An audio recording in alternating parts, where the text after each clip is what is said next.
Hey, today we're talking about a Python feature that's bringing a pretty interesting shift, T-strings. Before we start, let me clear one thing. F-strings are amazing. Fast, super clean, convenient, I use them every single day. But there are a few situations in Python where the way F-strings behave doesn't really help, and exactly in those moments, T-strings step in. So this video is basically answering one question. If F-strings are already the best, why did Python introduce T-strings, and why do they fit better in certain scenarios? Look, F-strings have no problems.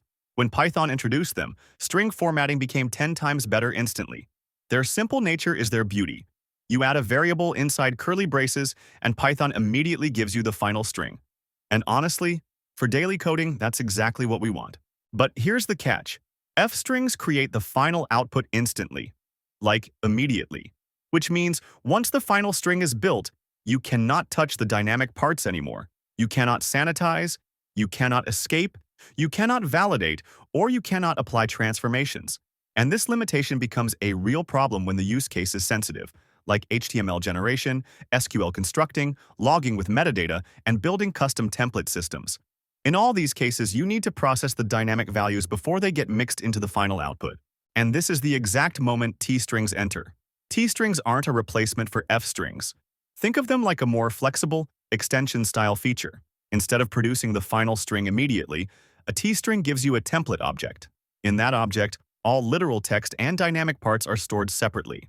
So before the final output is created, you can do anything you want with the dynamic values. Sanitize, escape, validate, transform, which means you get full control. Okay, let's make this super easy.